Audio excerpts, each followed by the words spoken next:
Bismillahirrahmanirrahim. Assalamualaikum warahmatullahi wabarakatuh. Alhamdulillahirabbil alamin. Kita semua masih diberikan kesehatan pada Allah Subhanahu wa taala. Dengan itu kita dapat melanjutkan pembelajaran, yaitu membuat video pembelajaran mata kuliah ilmu Al-Qur'an. Dosen pengampunya dari Bapak Muhammad Isa MPD dan juga Ibu Seli MA.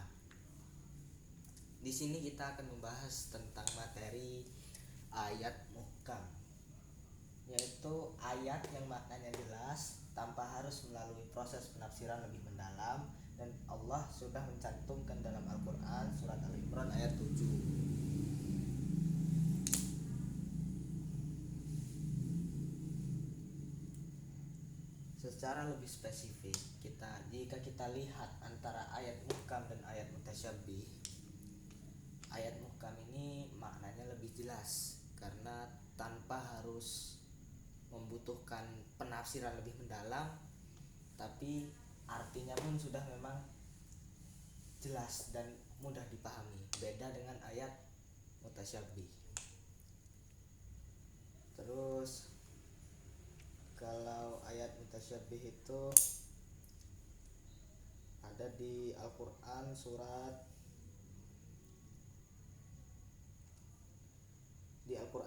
Al-Baqarah ayat 43, yang dimana Allah berfirman, dan dirikanlah sholat, tunaikanlah zakat, dan rukuklah beserta orang-orang yang ruku.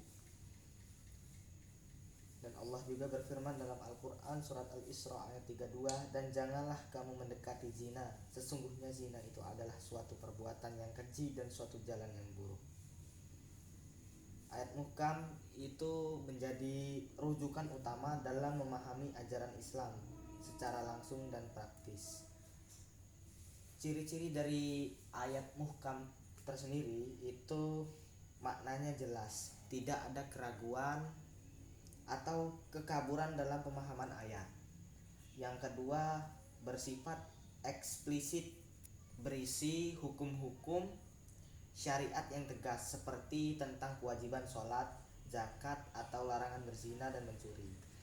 Yang ketiga, tidak memerlukan takwil, bisa dipahami secara langsung tanpa perlu penafsiran mendalam.